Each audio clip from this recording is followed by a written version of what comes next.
Good evening and welcome once again to Straight from the Sky. I'm your talk show host, Bobit Avila. Tonight we talk about business.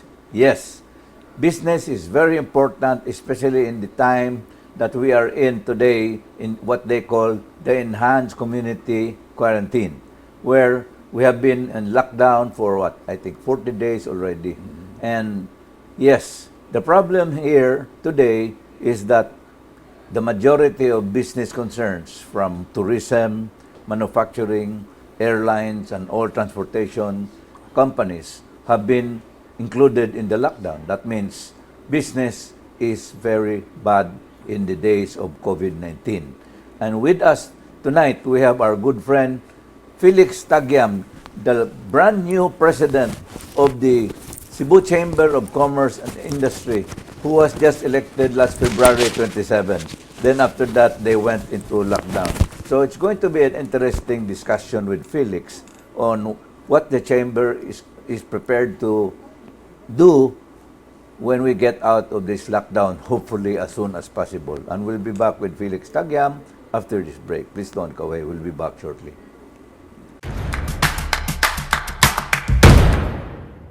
Sumuko na! Hindi ako suko! Sumuko na! Hindi ako suko!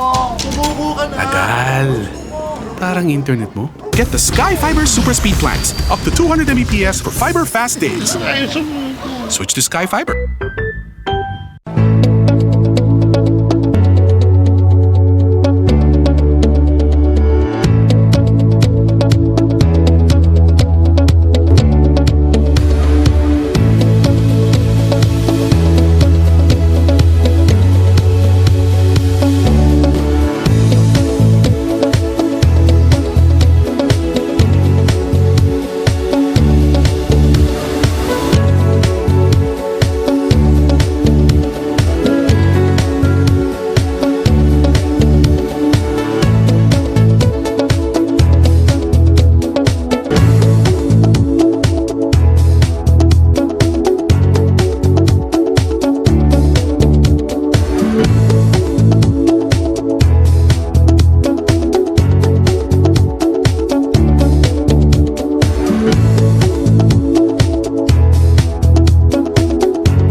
Ay, may lag.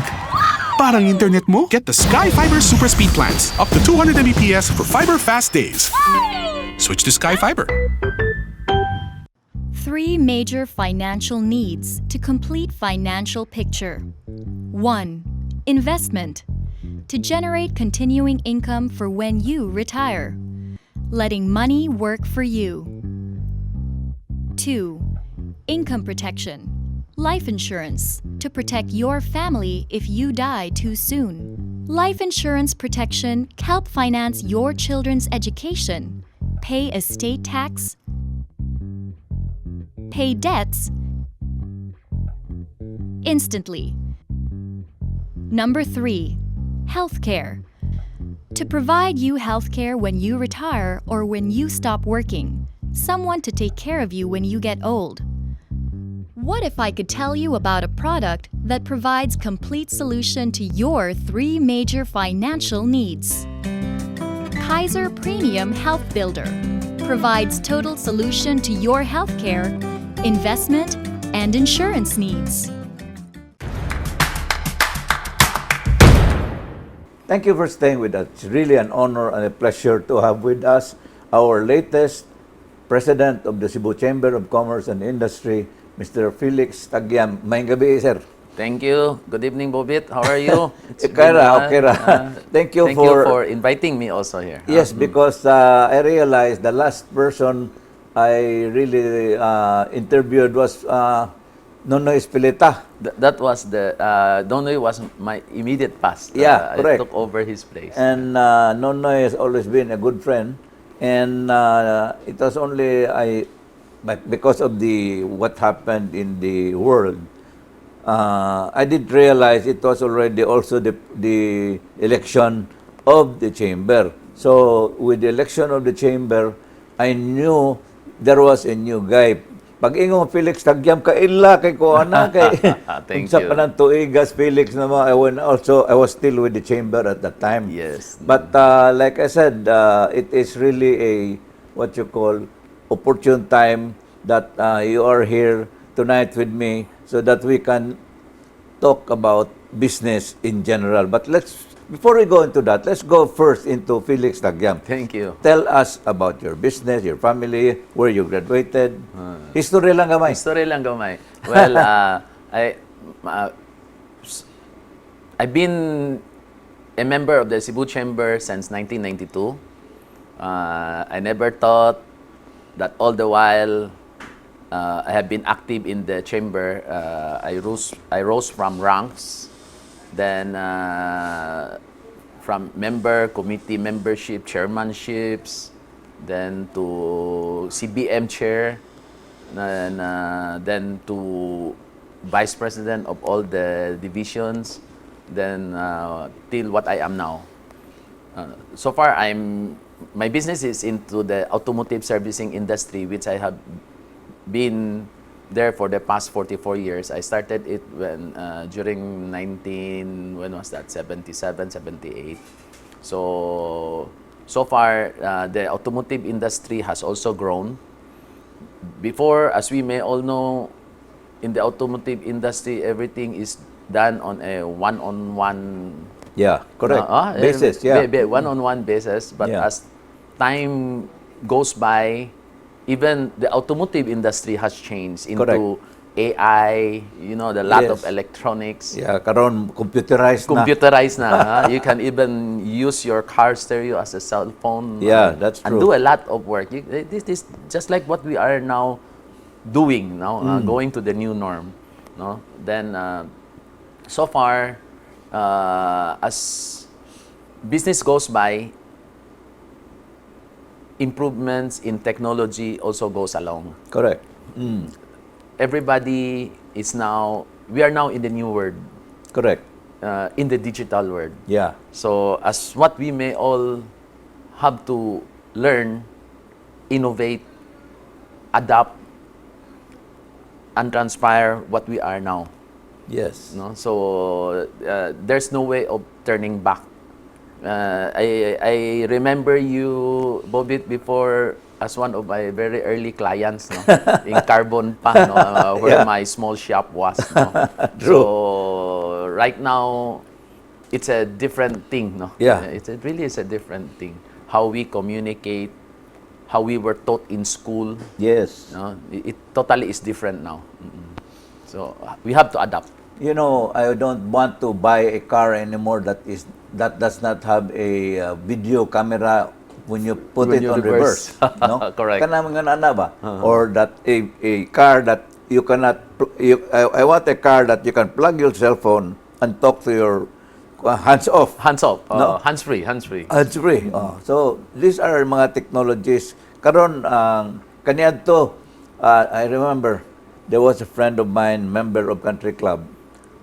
Kita ko siyang Mercedes ng parking. Mga 3 days na in the same place. So I said, "Bye, na naka-special parking country club, magka-park ka way undang-undang. Siya, bayad ato ra ni brand new nga Mercedes. Ngan siya naguba. So karon siya naguba ka bago ana ingon din siya. Dili to find out what's wrong with it. I have to pay like 20,000 just to find out what's really wrong with it. Oh. Ha? 20 mil wa pagay kakibaw sa sakit. Say mo na ingon lagi, this is the new way. Niya to, ang mekaniko nga ilaw mangga mahimo ra ba mo check dayon. Correct. Kibaw ko ang problema na starter or ang problema spark plug. Pero karon una check upon unang Through a computer. That's how things have gone. But tell me, Felix, how did you manage to become president of the chamber? Well, for the past few years, I was vice president for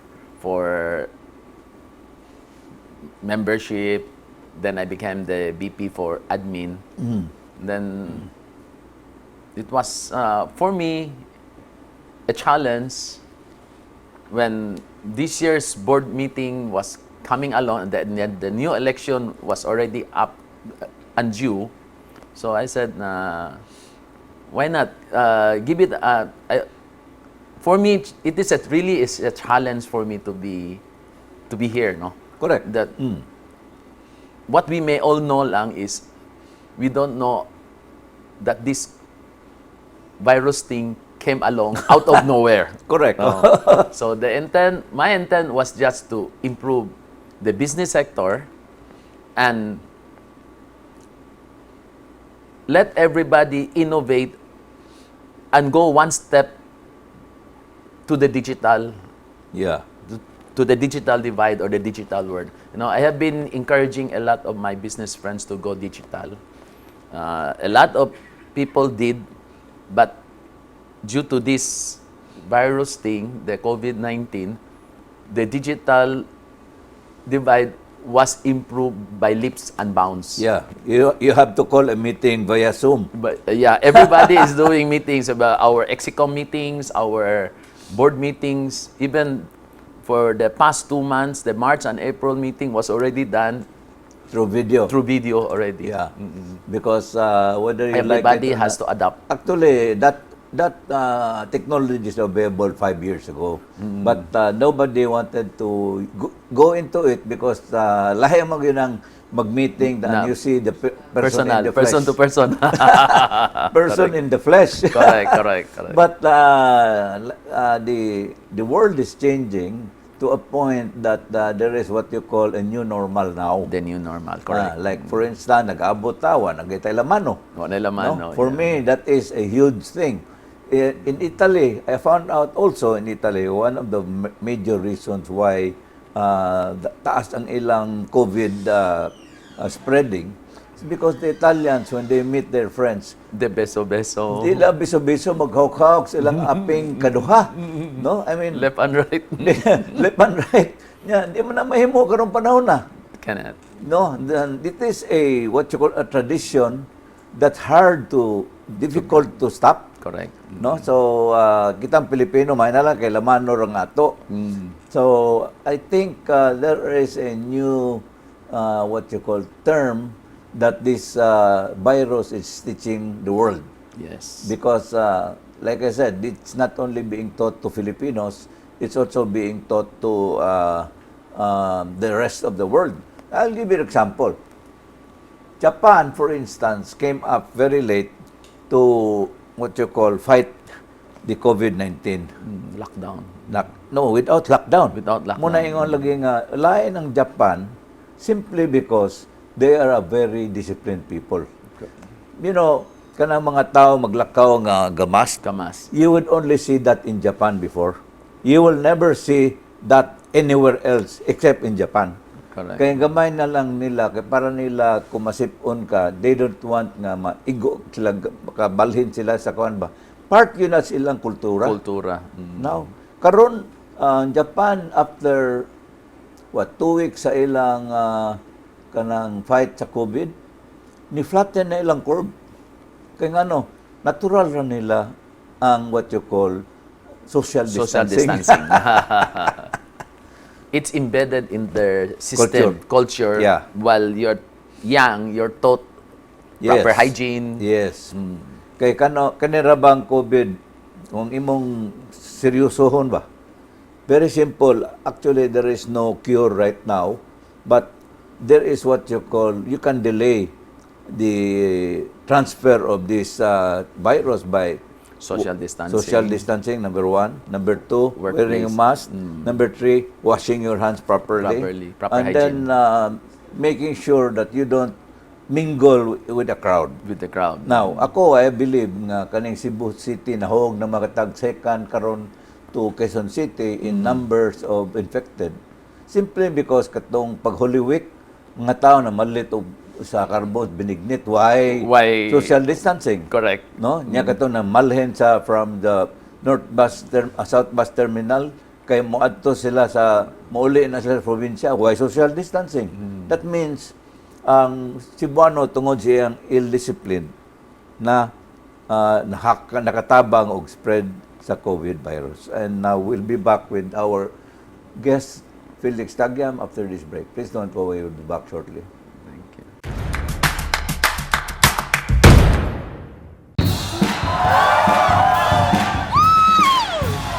Ay, may lag.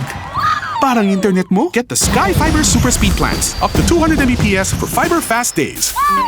Switch to Sky Fiber.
Bagal kasi. Parang internet mo? Get the Sky Fiber Super Speed Plans. Up to 200 Mbps for fiber fast days. Ako single.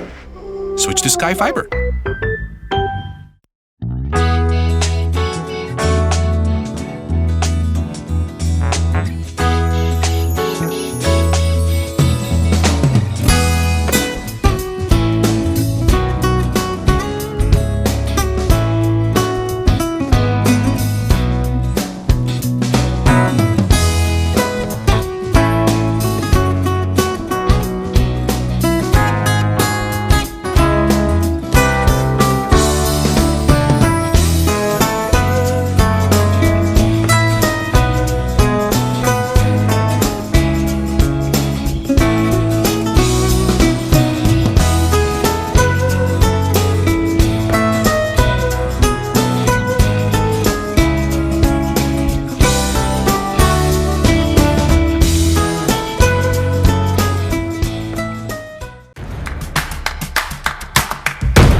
Thank you for staying with us. We're back with Felix Taguiam, President of the Chamber of Cebu. And what was originally your plan on top?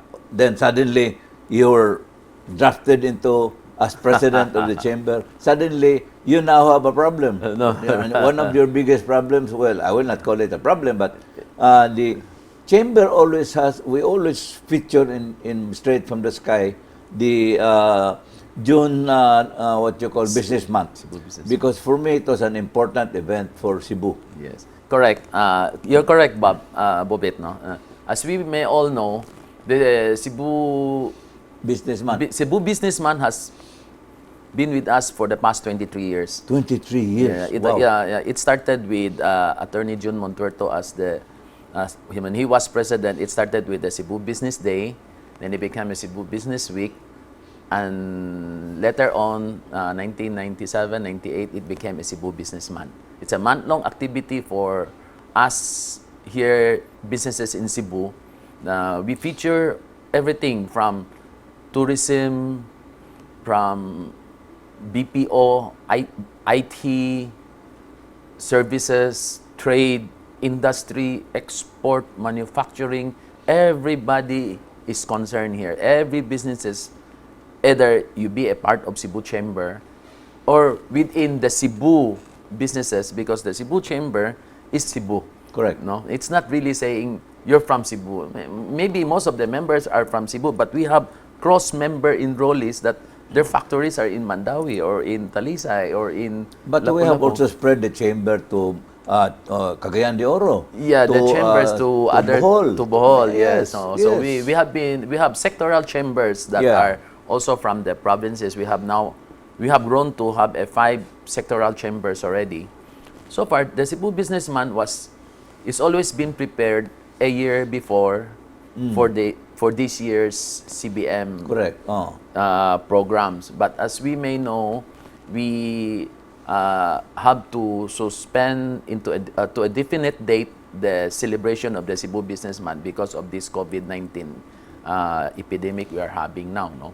So basically, as of now, the concerns of the chamber is how to go back to business in a way, I say, post-COVID situation nowadays.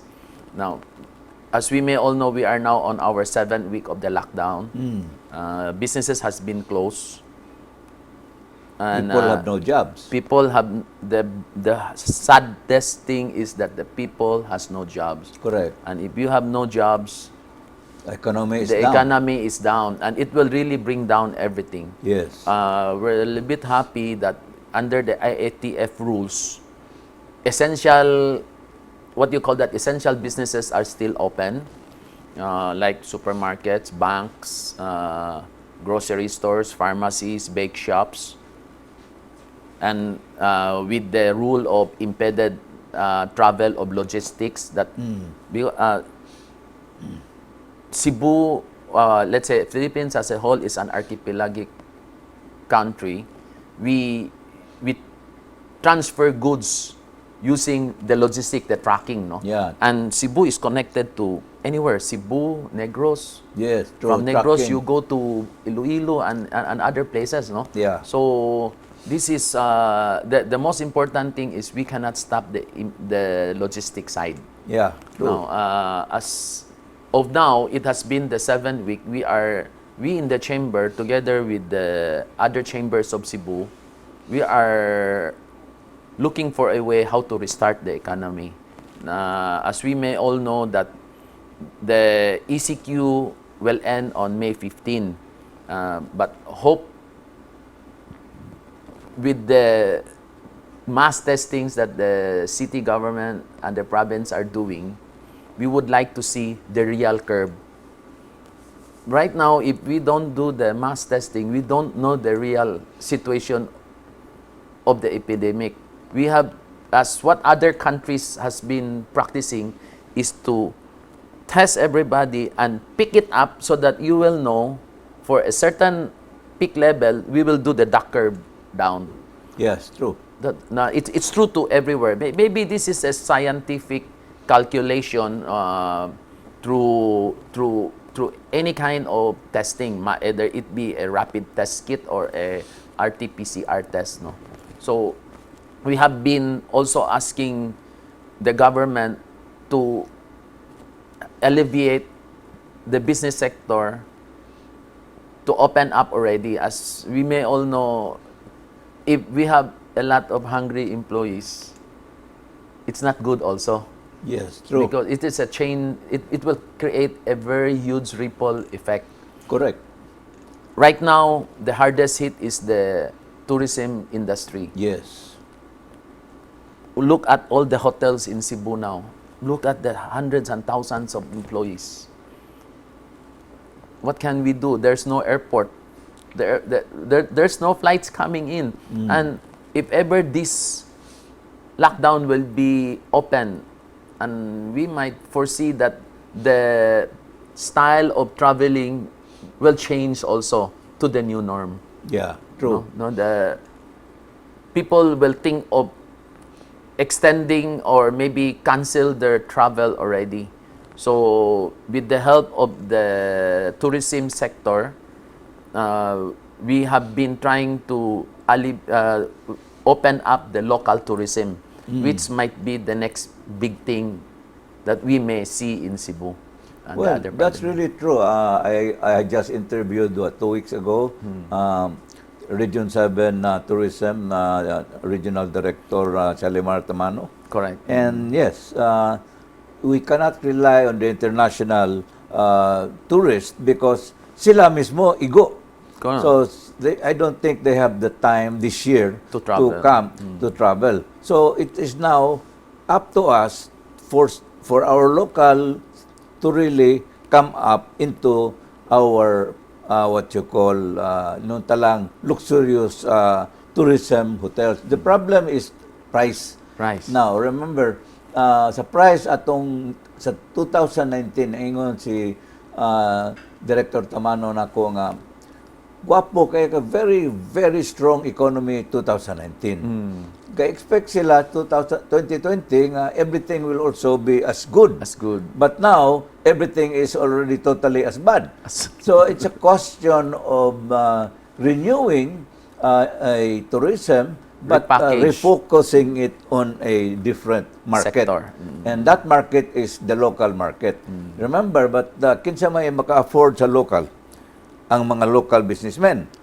But then, sila mismo, nalay kami, negosyo man mi, sirado mga among mga pisina, mga among nag-abang na mo. Correct. So, wa may, Income. di sad may kuhaan ka ng what you call collect sa rental, Rental. because why should we demand rental when they are also Closed. closed? So, these are problems that you have to solve in your meetings. Yes, yes. Yeah, actually, during the ECQ, we have made position papers asking our large, what you call lessors, big malls, big establishments, that they have also have to help their tenants also. No? Correct. Oh. Now, we may all know that the big malls are closed for also a month now, which they have also give leeway, let's say, no rent also for the Yes, meantime. yes, correct. No, Kaya wala negosyo. may negosyo. So Yes. it's hard. Then as we for the MSMEs, which 80-90% of the members of Cebu Chamber it's in the MSMEs, the Correct. micro, small, and medium Yes, true. scale industries. No, as we may all know that we have been helping them also. We have gave them their what you call their leave pay, and we even do some advances, and we also applied to the DOL Camp Fund. Although not all were able to receive, but as DOL announced, but they were able to release almost 21,000 employees, what you call that, the amelioration Yeah. fund, Yeah, also fund. 5,000 each, no? But it's still not enough. Not enough. A lot had applied, but due to the time frame, no, it's been on a slow move now. We hope the government can help us alleviate foster the other assistance that we may give to our But employees. remember, Felix, the government itself has also done a lot. No? Yes. In fairness, no? For Correct. instance, April 15 was supposed to be our annual tax. This was postponed. moved to May 15, May 15, pero ano, gi-move na sa to May 30. muna ingon lagi nga everybody is suffering. Suffering, Ah, correct. but it's a matter of ang kagwapo lang sa Pilipino kay gagikan tas kapobre. Nya it is a reminder for Filipinos who have now improved their lives nga ani man dayta niadto. No? Kaniadto nga pobreta karon gatilaw na sa tagbalik nga naratas bahay. correct. So it is really something to learn. To learn. And there is what you call, we have to face the reality of a new normal. New And we'll be normal. back with Felix Taguiam Thank after you, this break. thank Please you. don't go away.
First song.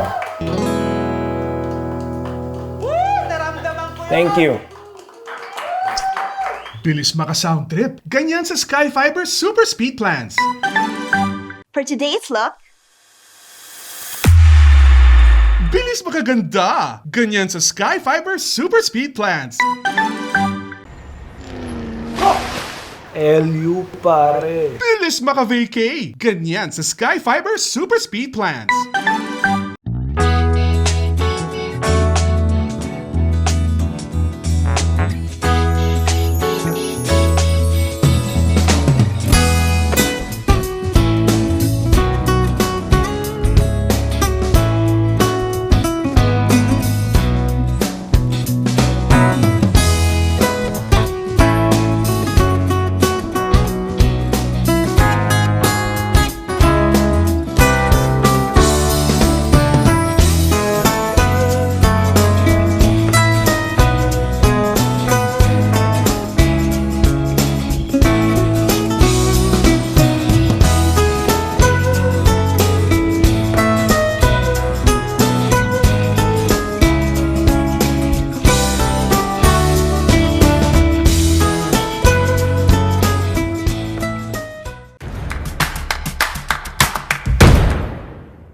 Thank you for staying with us. We're now on our third segment in this show, with Cebu Chamber President Felix Taguiam, who is really what you call getting his taste as the newest president of the Cebu Chamber in the so many. I don't know, you're number 38 as Yes, president? yes, 38. Wow, dugay Wow. na kayo Cebu Chamber. Yeah, it's a 117-year-old. Yeah, 117-year-old. 1903. Imagine, I was a member of the chamber. My father was a member. My grandfather was a member. And you know, if you think about it, the chamber was a social club. But then things changed 33 years ago. We had a new constitution, which I was part of creating. Okay. And so what happened was the chamber is no longer a social club. Sa una, magtaghan kayong mga negosyante nga dagko nga gusto ma-presidente sa chamber for the heck of it. For the heck of Yeah, for the heck of it. Wa sila makatabang sa mga negosyo, ila lang sila ay presidente sa chamber. Pero karon lahi na gyud. Lahi na Ang gyud. mga presidente dako kay katabang. Yes. Na ikaw ron, Felix, you're going to be the first president of this chamber nga wa ay Cebu businessman. Why Cebu No? businessman? That you will have to meet on a Zoom meetings. No? Yes. So, not only that, you have to kanang check what everybody is doing, not just in the Philippines, but the whole The world. whole world, What yeah. the world is doing. For instance, daghan na kayong bangko karon nga gabutang nag-plastic nga what you call separation from their clients. Nya makatawanan kayong mga storya ba? Kaniadto moadto kag bangko nya magmaskara ka. Pusilon ka sa gordya. Hold upper. Hold upper ka. Karon di ka pasudlon kung Kung di wa ka kay mas. magmas. There are jokes all around that. Yes. Yeah, that's really true. But that's the new normal. Correct, No? correct. Sa mga grocery stores, di kaya pasudlon mga tao. In bulk. X number of people only. By so, tens. maybe what the chamber should be doing is really sitting down according to each sector. And for instance, tungod sa gubot nga nakasugod diha sa Communist China, ang kanibitawong what you call daghang kay negosyante sa China nga because China has now literally ruled the world kay barato lagi sila. Yes. Ang problema, now the world is waking up to the reality that when it comes to medical supplies, for instance, 90+% is manufactured in China. Correct. Agree. No? Agree. So why don't we start waking up and start to say, why don't we manufacture it here? Bisag mahal-mahal jutay, but it's better na duwa tagay control because China, when what you call, for instance, the need for face mask is controlled 99% by China. Karon they controlled everything. They are now increasing the prices. They're pricing. Oh, so moro gihapon. More supply demand. Mao na. So karon we have to find out maybe like Cebu, for instance, a lot of Japanese companies are moving back to Japan. Yes. So they're thinking also sharing it with Vietnam And other ASEAN and countries. other ASEAN countries. So maybe we should now find out if the Japanese can also help us. Well, thank you for those questions. No? It's been for the past few days there were already moves to open up the economy in Cebu with the help of the Project Balikbuhay together with the Tri-City Agreement. Now, as we may all know, when everybody who wants to go back to open up their businesses, first we have to do with firstly, the wearing of masks. We Yes. have to discipline Wearing what of masks. our existing employees now are doing at home, wearing masks. Now, it should be also practiced in our own workplace. Correct. Oh. Two, we have to also make sure our office environment It's clean. is clean, and we also should practice the social distancing Correct. procedure. Now, as what you may see in the bank, it will probably, we should do that also in our own workplace. Correct. Like we put our own, if you have an office environment, you have your own cubicle. Yes. No? Plastic. So, plastic cubicle so that You feel that- the employees will feel safe also. Yes. Third, we have to have what you call our social hygiene, like washing of hands, frequent washing of hands. Maybe we have to put up more we call wash basins for Yes. office employees. During lunchtime, before, pag alas 12, everybody, pundok kaon sa lunch. Yes, Now, right yeah. now, we have to discipline already. Or maybe schedule the lunch. Schedule na lang ang lunch, no? Maybe 10 minutes apart or probably. Then, siesta time. That is one thing, this is embedded in our blood. The employees will always do siesta before going back to work. But with all of this, I don't think that's possible nowadays. So there have to be distancing. So everything has to change. Now there's a move that the private sector will help in the what you call that, in the rapid testing. No. Now basically, we have to make sure that the store owner or the establishment wants also to make sure that the employees coming back to work are also what you call safe. So that's why there were moves and plans to that will be done before a permit will be given. The owner will have to subject the employees into a rapid testing. Rapid testing may not be a perfect or 100% solution, but at least it is a surveillance thing for the owner to play safe. Correct. We want to be safe, that our clients are also safe. Yes. Then we will do periodic check-ups on them. Now, if either one of our employees are found positive, probably we will turn over them to the to the DOH for a proper RT-PCR test, which is a higher level of testing. Correct. A more accurate way. Then from there, we'll do contact tracing. So before, in our own office environment, we just have an HR. Probably now the HR will have to do one more thing. They have to keep enough records. Maybe say contact tracing. If ever something happens, we will have to do recording on who our clients are coming in today. Yeah. Before, our clients just come in and out, come in and out. That's true. Now probably we'll have one To more schedule work. them. Either we schedule them or we say, okay, there was murag na recording ba? Na murag, we are also doing time card for our clients also. Correct. Okay, we also want them to feel safe. If ever something happens, we don't know which is which, no? Not only that, just because, for instance, testing nimo, niya na siya fever, doesn't mean he is also COVID already. No. Because na magay masakit man yung kag something. Something. That's really true. Yeah, then one more thing. Before the employees will come to work, before they punch in, they will have to subject themselves to the temperature testing. Yeah. No? So, it's a new norm thing that everybody has to change. Yeah. Now, we have to act like a Japanese, as what you said. We will learn from them. Correct. Except lang, we're learning from the middle. We're now learning just now. It should have been done before. Dugay na. No? But anyway, nothing is still too late.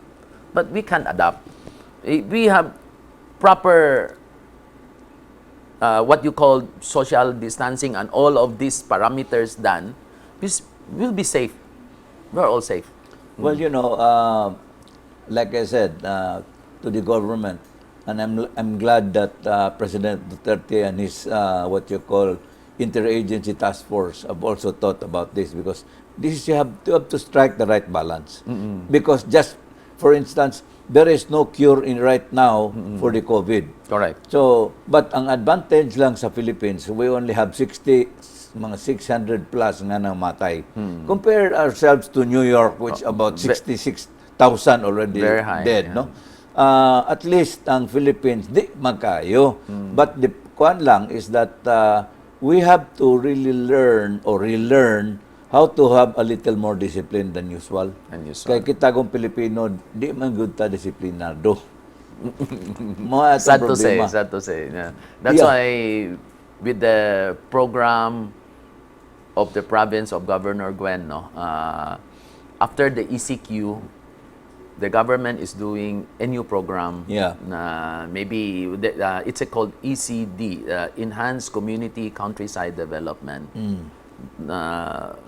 Why not go back to basics, no? Yeah. Unclog the city, Right now, everybody is coming to the city, no, which is the driving force of the industry also. We need these people for employment. Correct. In employment to work. But with all of this that just come for the in matter of 2 months, we are from this high as what you said a while ago. Director Tamano said tourism is this Booming. high, booming. Then suddenly, Tumba. tumba. So what shall we do? Innovate. We will try to innovate. That's the right term, innovate on the new normal. Normal, And we'll be back with Felix Taguiam after this final break. Please don't go away. We'll be back shortly.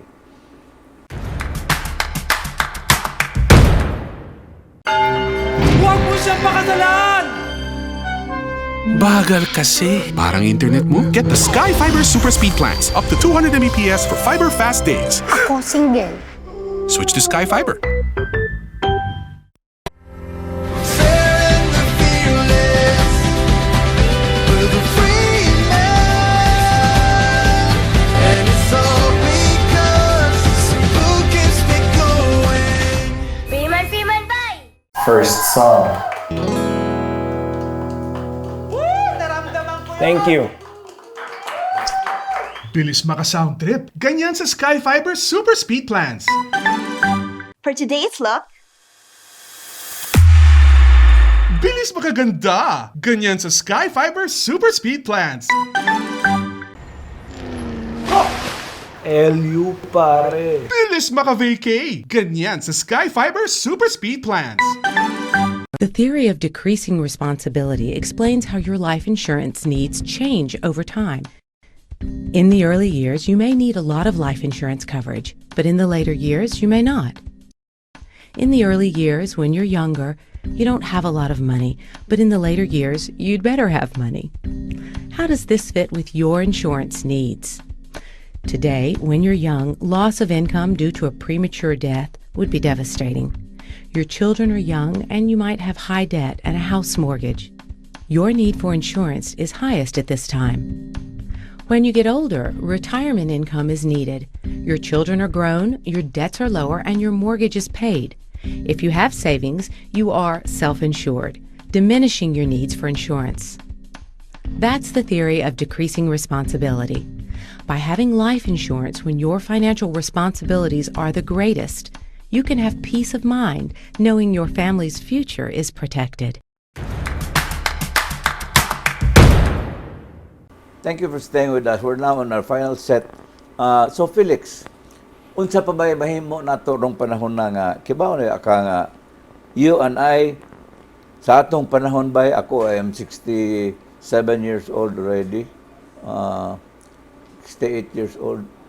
Wa igo kasuhay yun ani bay. Nobody in the world. Ikaw ba? Kaya wa mo ka kasuway sad? Well, very good question. You know, this thing happened overnight. Yeah. No one wants this.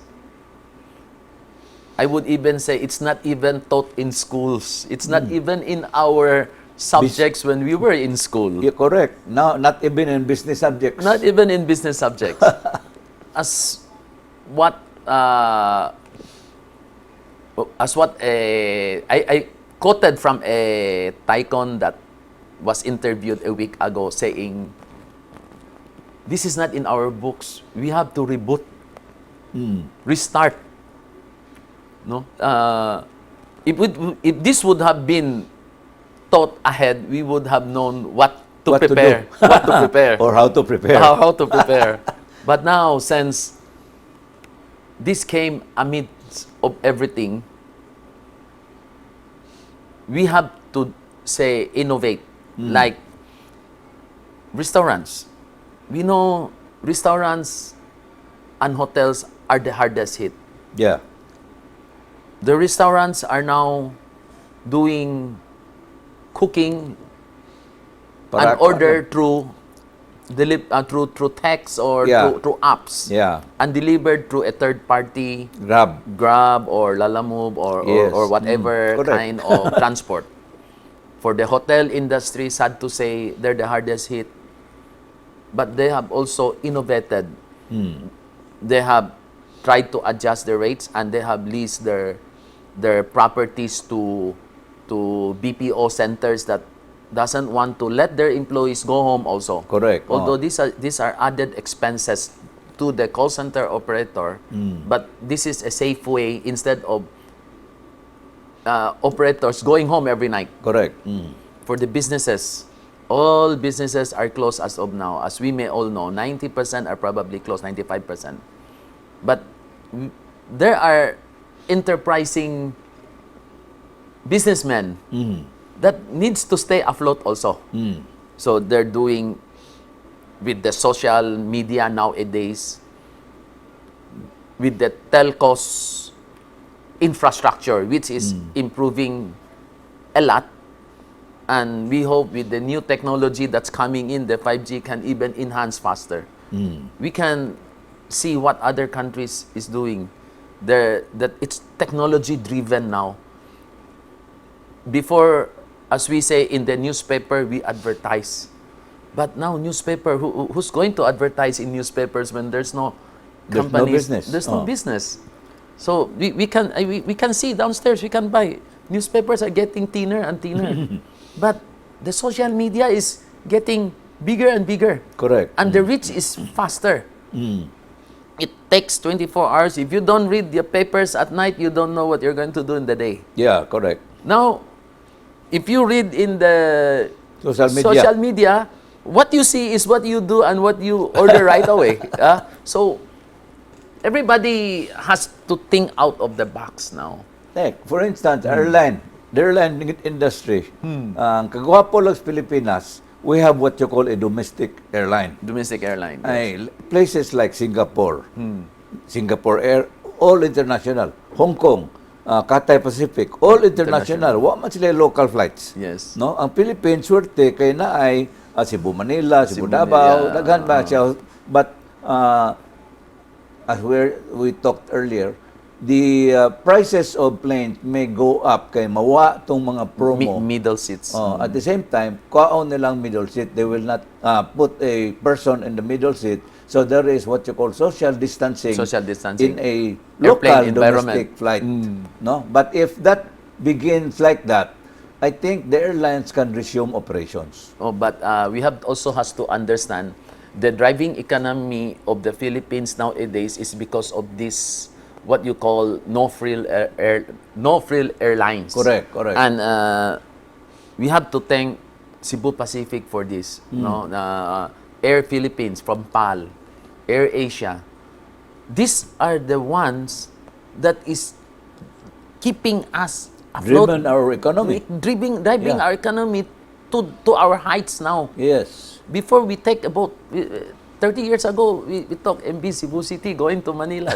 24 hours, overnight pa. Yeah. So you lost a day already. Yeah. Now you can be in Manila in 1 hour. Yeah. You can be in somewhere in 30 minutes. Yeah, no. So Really you true. can do even come home. You don't need to Stay overnight. Yeah. So we amidst of all this pandemic we are now having, I would like to say that business should keep on going and keep on looking for And new learning ways. new And lessons. learning new ways. The new order. the new order. We call them the new norm nowadays. Yeah. The new norm. I mean, like for instance, kita na kog restaurant in America that opened, and what they did was every one table gisurround lang nila og murag plastic, dili vinyl. plastic pero kuan murag bitaw og kanang cubicle lang gamay. Cubicle gamay. So that it will they maybe lose about 3 or 4 tables from the total that From they the used total, to. But at least the people are concerned nga di na sila pareha sa una nga dikit ra kayo. Dikit na kayo. Yes, correct. So Yeah. that's part of the new norm thing that everybody is going to adapt. No, as Yeah. what we said a while ago in the third segment, saying that in every establishment that who wants to open, they really have to also discipline themselves. The owner also has to protect the employees, especially the clients. Correct. Kaya imagine na lang kung ikaw, gable na kasi mong negosyo, then somebody goes to on radio and says, nikaon ko din, Diyan, dapita, nakakuha na nung COVID. Oh, wow. That's bad. That's bad. That's bad. That's really true. So, you have to find ways nga, because like I said, until we can find a, what you call, a all-out cure for this COVID, we have to really go into the what you call characteristics of how to prevent the spread of this It is, I would say, at this time, cure is still, as what the experts are saying, 12 to 18 months. well, nanay usa ko no promising Yes. is the one from Israel. Yes, then now, but that will take time. And Yeah. it will even take time reaching To the Philippines. to the Philippines. I presume so. Yeah, true. Oh. So I would say 90% of what we can do now is just self-discipline. Correct. No, we have Prevent to, the future spreading. the future spreading. Yeah. Like as what we have learned from the DOH and some epidemiologists that who have been doing talks. Social distancing, no gathering, no social gathering una for the meantime, stay at home, enough sleep, vitamin. We have even an epidemiologist that says that what we do, the old way, I have seen that before during my time when I was still young, steaming, to increase our immune system. Correct. That is what even the governor was even saying the other day na you can do steaming. You don't need to have go to a sauna, but just boil hot water, put salt, Yeah. and cover yourself. Yeah. It will really relieve everything. That's So, really true. it's matter of discipline. Yeah. Discipline. Something that Filipinos have to Have learn. to learn. We have to learn. And- Because, for instance, sa UK bitaw, ang ilang Prime Minister, si Boris Johnson, na igo yun. Oh, karon pa siya nag-ingon na lockdown. What you Yeah. call that? That's really true, no? That's I really mean, true. ang US, kinsay mo to, but this is the problem of a federal system. Because Donald Trump is president of the federal government, but each state has its own set of officials. Correct. They can make their own decision. They can make on their decision. Yeah, that's really Federalism. Yeah. Ang Philippines, swerte lang in that sense nga centralized ang system. Yes. But to a point nga there are what you call we are now in ECQ, we might move into To general GCQ.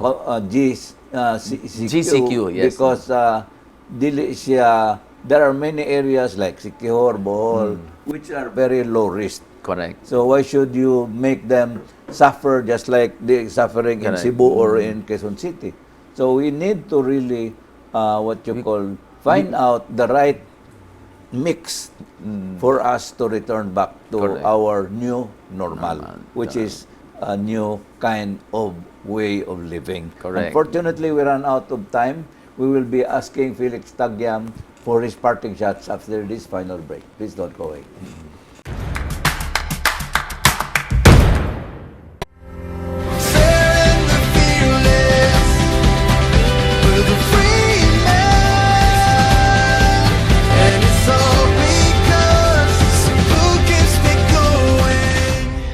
Freeman, bye! First song. Thank you. Bilis maka-sound trip. Ganyan sa Sky Fiber Super Speed Plans. For today's look, Bilis makaganda. Ganyan sa Sky Fiber Super Speed Plans. LU pare. Bilis maka-vacay. Ganyan sa Sky Fiber Super Speed Plans. Thank you for staying with us. Let's now ask President Felix Taguiam of the Chamber of Commerce and Industry for his parting shots. Please go. Thank you. Thank you for inviting me here. As a parting shot, I would like to deliver a message to the business community. You know, the government is trying also to help us, either life or economy is of which is the most important. Life is something precious that we cannot forgo either, but we also have to think of the other side, the economy. What will it do when we have a lot of hungry employees? So the new norm is what will be coming now. Businesses has to change. The businesses is willing to innovate, adapt to the new parameters that will be set for the safe opening of all businesses. So that's all I can say. Let's cooperate. Let's be the best of what we have, since Cebuanos are known to be innovative. We know how to change according to time. Thank you. Thank you again, Felix Taguiam, President of the Cebu Chamber of Commerce and Industry. It was a beautiful show talking about businesses in this time of COVID-19. After interviewing many of our what you call government elected leaders, at least we now have talked to the guy who runs the chamber in this part of the Visayas and Mindanao. And yes, it is not a joke. We need to change ourselves. Business has to also adopt new measures where if you want to open your business and not affect or help spread the virus, then you have to adapt to the new order that the world has to really suffer or claim that they have to do, because whether they like it or not, that's the new norm. And you've heard it here in Straight from the Sky. I'm Bobit Avila. Thank you and good night.